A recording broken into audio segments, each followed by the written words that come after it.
All that hard work you've been doing, it's about to pay off. The most famous one. That's what Dhanishta Nakshatra is, and that's what this new moon cycle is about.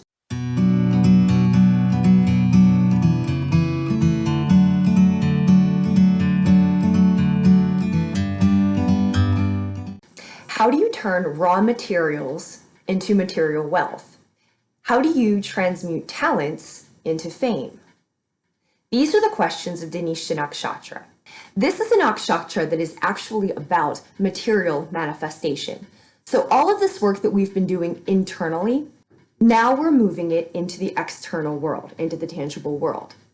To understand this nakshatra better, it's smarter to start with the one before it, Sravana. Now, Sravana is the Pathwalker, and the words to describe the nakshatra are: the experienced perceiver needs to inquire to establish a path. The symbol of it is an ear, and the purpose of it is receptivity. So this is how it looks for somebody who's on a spiritual path. Before you're on your path, you are living in the material world. When you come onto the path, you begin to experience the divine. You begin to experience communication with other dimensions, with ancestors, with nature, through your dreams. But there comes this language, and it's something that you need to learn. And so Sravana is about learning that language, and it's about the discomfort in learning that language, but being entirely receptive to that language. Sravana is ruled by the moon, and so it is a very internal energy. The deity is Vishnu, and Vishnu is the essence which pervades all things. Because Vishnu is in all things, the essence of Vishnu pervades all things. So in learning this other language and being entirely receptive to otherworldly communications, we begin to understand and communicate with the essence of all things. And thus in Sravana, you learn the interconnectedness of all things. The Shakti, the energy, is providing connection. So from above, we're impelled to see the connection among all things. And then below, on the earth, by seeing all things, we begin to see the path. And thus, we have to listen clearly to be able to discern the path. When we learn to listen clearly, and by listen, I mean, you're watching something happen, and your bias is no longer there because you have right understanding. So you understand what it is that you're seeing without the attachment to what you want to see getting in the way. So you're becoming a pure vessel for receptivity. And developing this ability includes creating situations or situations being presented to us that allow us to practice and refine this skill. It's driven by Artha, this very goal-oriented, purpose-driven energy that seeks to understand because we want to achieve something. We want to, at a deep level, understand the nature of our own pursuits and the meaning of our own experiences and how these things are connected and where they are going. And by developing this language of otherworldly communication, being able to interpret our dreams, we come to develop a level of awareness that allows us the consciousness to see and really understand how all things are connected. So countries aren't just countries. All of a sudden, it's a system of countries. A dynamic is not just a dynamic. It is a system of dynamics. We see how a person, a family, a community, a group, a nation, we see how everything moves together. And even with nature, it's not that something is good or bad. It's not about assigning value to something. It's right or wrong. You just begin to see how they move together. And in so doing, you begin to see the interconnectedness of things, and you begin to understand how touching of one thing affects something else. And then you begin to see how your life and your experiences contribute to that. And what you do in the world also contribute to the dynamic of the way things move. The next step of this is looking at yourself and understanding your own experiences and your own talents and putting those things together and seeing then the creature that you are, the being that you are, and how the system of you contributes to the outer world. That's Sravana. Now we move into Dhanishta. Desirable objects need tangible resources to become wealth. The symbols of Dhanishta are a flute and a drum. And the purpose is because these are instruments themselves. But these instruments, they serve as the medium between the musician and the music. The musician has the talents, the tangible object is the flute, and the result, the fame, comes from the music. The drum, Shiva beats on the drum. It's a two-sided drum. One side is our divine nature, the other side is our ego. So Shiva beats on the drum equally to dissolve our ego and to enhance our divine nature.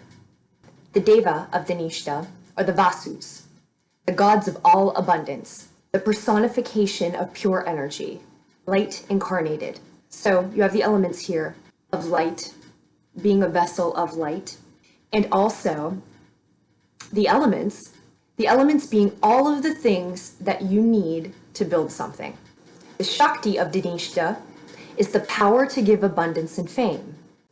And what we've gained from Sravana, from developing our receptivity, from developing our awareness, is the loss of self-consciousness. So when something comes through you, you understand it is not coming from you, it is coming through you. Your job was to be the clean vessel for it to come through. And also that your actions become different. And this is the purpose of why I do these videos. It's because the rational worldly action is not the same as the intuitive guided action. And what you begin to learn in Sravana and then expressed in Dhanishta is that the intuitive guiding action, the intuitive guidance driven action, right action, takes the place of rational worldly action. So while Sravana was internal and ruled by the moon, Dhanishta is external and ruled by Mars.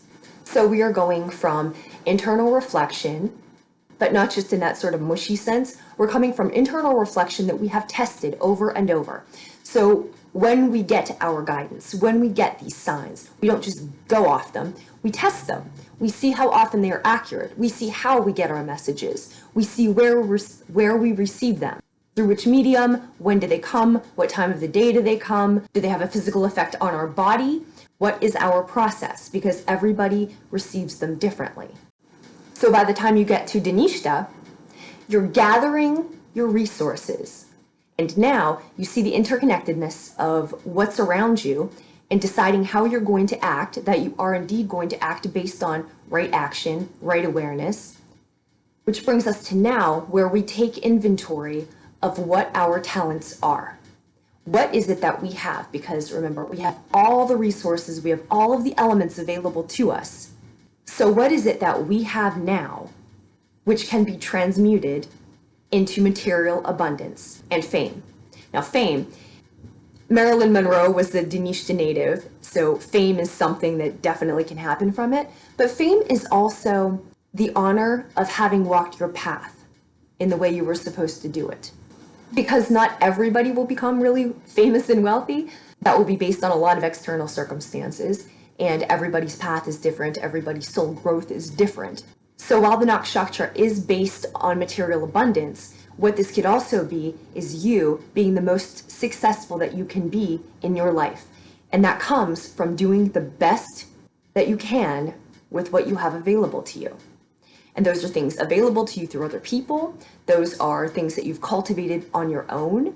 And those are talents and abilities that come to be a unique contribution that you can make to the world because they are lessons. They're things that you know, and you can put them together in a certain way that nobody else can do because they haven't walked your path and they don't step into the world with your perspective. And that is what Dhanishta is about.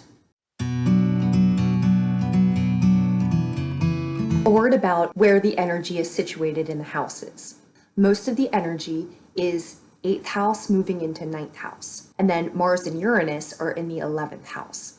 So this is about going deep, really understanding 8th house, 9th house, what you are taking into the world, how you're bringing that into physical manifestation in terms of how you operationalize higher ideals. And then 11th house, how you bring that to a larger audience, how you bring that out in the world. The three main nakshatras where all of the planets are Sravana, the internal, Dhanishta, doing something with the external, and then Bharani, which actually means giving birth to something. Okay, and here are the aspects of the chart. Sun conjunct Moon, so that internal receptivity that we have come to cultivate now becomes the external expression. All the ridicule, all the rejection, all the risk, all of the interpersonal disasters that you faced, all of the clearing that you've had to do, all of the difficult decisions you've had to make because you've decided to walk this path. Now, you're like the high priestess, the energy of the moon, with the mature energy of the moon, where you don't feel a certain way about it. You just understand that this is the wisdom you have decided to take on in this life.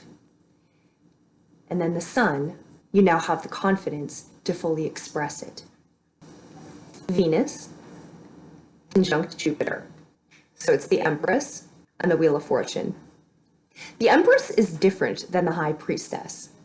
The High Priestess is exclusively about receiving knowledge and being a clean vessel. The Empress is about bringing into the material world all of the knowledge that you have received and all of the information that you have been receptive to. So this is your creative energy. In this new moon chart, Venus is what you are attracted to. It's what you've decided to take on. In the last chart, Venus was conjunct Pluto.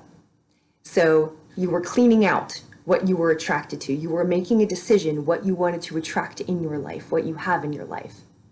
Now that you've done that, now that you've cleaned that out and become clear on what it is that you want, what you're going for, and what you will have in your life and what you'll tolerate in your life, because you know what you are trying to create, thus what needs to be there and what doesn't need to be there.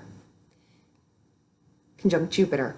Whatever you've decided on, more is coming. So that's why you were asked to clean it out, because Jupiter is neutral. It will just bring you more of what you've decided. Saturn, square Uranus. The Death card, the Saturn card, is about spiritual transformation. So Saturn is our limitations.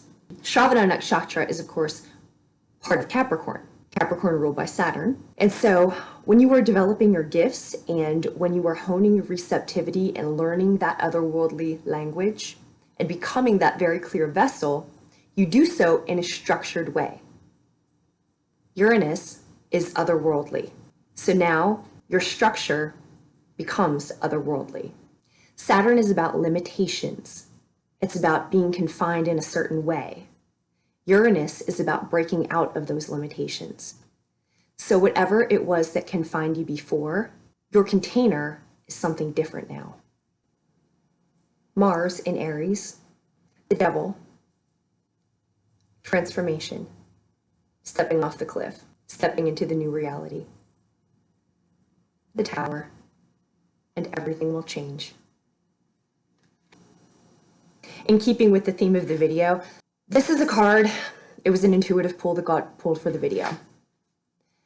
Whatever you've been working on and whatever you've been working toward, this is justice. You're getting what's coming to you. Whatever you've been working toward, wherever you have focused your attention, this is Libra. It's coming. I say things will even out. It's coming for you. So as we move into the readings, this is the card of Mercury retrograde. Actually, it's the Magician in reverse, but we'll just hold it up like this. So it's the Magician. You see, the Magician has everything he needs on the table in front of him. He's got all the instruments. He's got everything he needs. You've got everything you need. But we're in a retrograde just now. So now is the time to reassess what you have. And here's what happens. While we've been going through our transformation, our worlds are different. Our livelihoods are likely different. Friends are different. Your family relationships are different. The work that you do in the world is different. Sometimes, usually on a spiritual path, your world will get transformed. It's like one tower after another, after another, after another. And in the course of that time, what happens is that the skills that you started out with, and the idea that you started out with, the skills that you started out with, you had a particular path in mind. And so you use those to walk toward that path. You begin your life, you begin your livelihood, you begin your training, your academic training, your work training, because you have a worldly goal in mind. Then when you get on your spiritual path, that worldly goal is likely interrupted in many ways. So your friends are probably different, your place of living is probably different, the work that you do, different. The skills that you have, maybe you're not able to employ them, so everything is different than when you started out. But here's what happens. Along the time that you were trying to do one thing, you developed a lot of other skills. You met a lot of other people. You developed a lot of other abilities. So what's on your table now is different than what was on your table a year ago, and is way different than what was on your table 2 years ago or 3 years ago. So here is the present moment. And the focus of this new moon is to reassess what you have. Just lay it out on the table. Not what you thought you had, what you have now. Reorganize them, rearrange them. When you have them set out on the table, walk around the table. So this is what the time is about. To take inventory of what you have now, reorganize, rearrange them, and see what you have, see what elements you have available to you. And then the next step is you see what you can do with them to transmute them into something tangible. But before you're able to transmute them into something tangible, the first step is you have to see what you have. And again, I stress, it's probably different than what you started out with. So you likely are in a far stronger position than you imagine you are.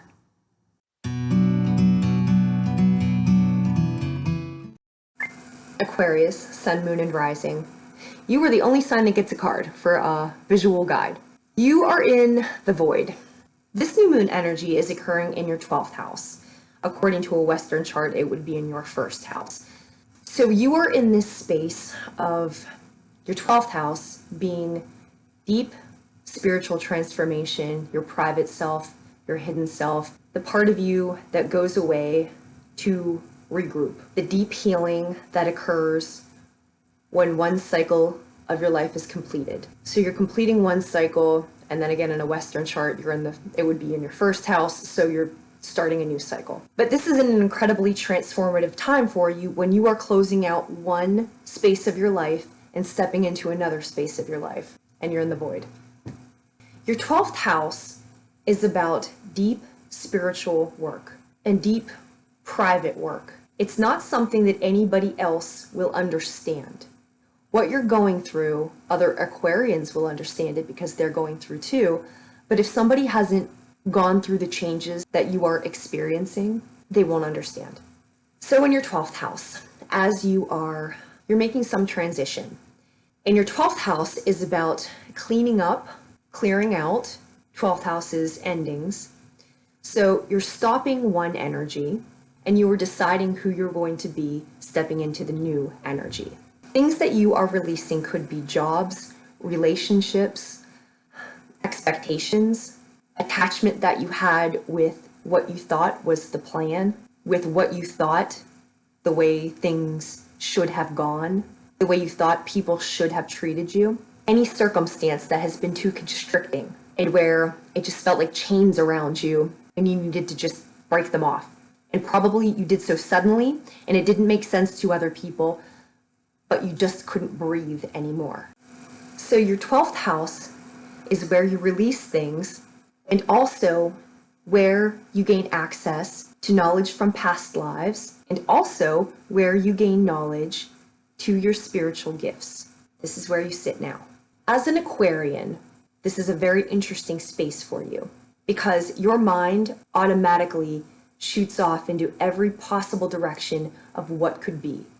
So right now, what the new moon is asking you to do is put on the table all of the resources that you have available. Those are your knowledge, your talents, your abilities, your new gifts, any of the education that you had, formal training that you've received through interactions with others, all of the memories that are coming back, all of the things that you can do that you forgot you knew how to do. Put them on the table. Arrange them. Rearrange them. Walk around the table.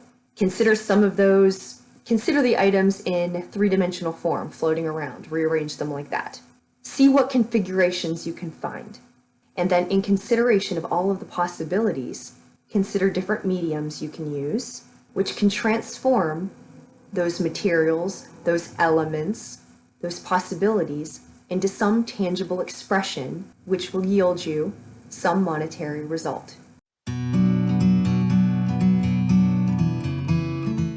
Keeping with the imagery of the last few videos, you've come from the woods. You've come from this dark forest. You've come from this dark place of energies, people, circumstances that were doing their best to drag you down. And you needed to escape that. So you're out of the woods. Now, the last full moon, you just step into a clearing and you see the clearing in front of you. And you see the room that you have to create something. And the step that it's time for now, the step that we skipped, whatever you escaped with on your back, whatever you survived with, whatever is on your table. You've come out of the woods, you have the clearing in front of you. Now is the time to rest, to reorient, to re-energize, to reorganize. See what you have. Take inventory of your talents, of the elements available to you. What can you do? It's not necessarily the time to put them in motion. New moons are for internal reflection. They're dark moons. They are time to go inward. They are time to rest. And after what you've been through, one of the great lessons that you learn is it isn't your brain that guides you. It's the energy of your heart that guides you. And what you've been through, your heart needs to rest. What happens to your body under stress? 20 minutes of a high stress situation releases cortisol into your body, puts you in flight or fight mode, and stresses your body to such an extent that it requires 3 days for your body to recover from that 20 minutes of high stress. So think about your last year. Think about your last few years. If you're one of these people who has an issue with taking time to rest, is why I cite the evidence for you. But you can't begin to do your work until you're rested. And with all the release that's been happening in the past few weeks, you may have felt a sense of exhaustion. You may have been sleeping quite a lot more. And if you're feeling this exhaustion, your body is working so hard. Your physical body is working so hard. And it's important to take care of the body because the body is the vessel. Remember, Dhanishta is the incarnation of pure light. That's what we're doing here. That's why we rest. That's why we take care of ourselves. You can't be that pure vessel of divine light if you're exhausted. So now, rest, reorganize, rethink, see what you have available to you. That's what this new moon is about. The last part, cards came out for a guided message. Inner Earth, you'll survive this. New solutions and new beginnings. Endings are so difficult for us because it's what we knew. Not because it was good, not because we liked it, not because that was the best thing for us, we felt like the best thing for us, because it's what we were familiar with, and now it's gone. So the ideas that we had, the direction we felt like we were supposed to go, the thing that we thought we were supposed to achieve, that goes away. And then you're staring into the abyss. Then you're staring, like right now, we're staring into the clearing. But it feels like you're staring into the abyss because everything you thought you were supposed to do, you weren't. You were, but it was for a different purpose. It wasn't that thing. It was the learning that took you on that path. So where you are right now, what happens is it feels like a loss. It feels like that thing that you had, that vision that you had, that thing that you were working toward, that it was for nothing. But it wasn't for nothing. You gained so much knowledge in it. You gained so much experience in it. You learned what to keep. You learned what to release, what to let go of, what to walk away from. You learned what is going to guide you on your path, what's going to help you get where you're trying to go. And you also saw, because you learned this so well, when you're not useful to people, you understand how they value you. Especially when you don't seem to be materially prosperous, you really see what people value, and you really see how people value you. Those are the things that you learn, and you'll get through this. Because what happens with those endings is how much we've learned, so the new beginnings that we have available to us, we take that knowledge and we do something better with it. So now the people that come into our lives, we can evaluate them differently. We can evaluate how we feel in their presence. We can evaluate how they see us. Do they see us? Are they supposed to be there? And with the people who are supposed to be there, that's the promise. These are the new beginnings. This puts you in a stronger place than you ever could have been if you were still holding on to those ideas of what you thought was supposed to be. Starbathing, light body, crystal grid, transmission, activation. I don't know which of you this is for, but this is what we're doing now. Was that a good thing to have in your life? Should you keep on with these people? Now it's a different conversation. You're talking about being a vessel of light. How does what you have in your life serve that end? Serve that purpose? Serve your mission? For people who aren't focused on self-development, they don't understand you. Just using the language of self-development, this is not a self-help kind of a thing. What we're doing is being our best to create conditions within our physical self to be a vessel for divine work. Your life is a canvas. Artist, manifestation, creative accountability. I grew up in a Christian faith, and they said make everything you do a devotion. And I didn't understand what that meant. But now, in terms of what the path is, in terms of what daily activities contribute to what I'm doing, to what I'm supposed to be doing, to what I know I'm supposed to be doing. My day is a canvas. In light of what you are supposed to be doing, in light of who you know you are, in light of the path you're walking, Starkeeper, cosmic ancestor, seed the light by keeping grounded. So in the meantime, as you are creating conditions that make your vessel ideal for cosmic energy to flow through you, what do you do in the meantime? Keep the light. Canvas. Every day is a canvas. Every day you continue to cultivate and create that beauty and embody that light. Remember who you are and what you're doing, and that everything you have been doing contributes to everything you will be doing.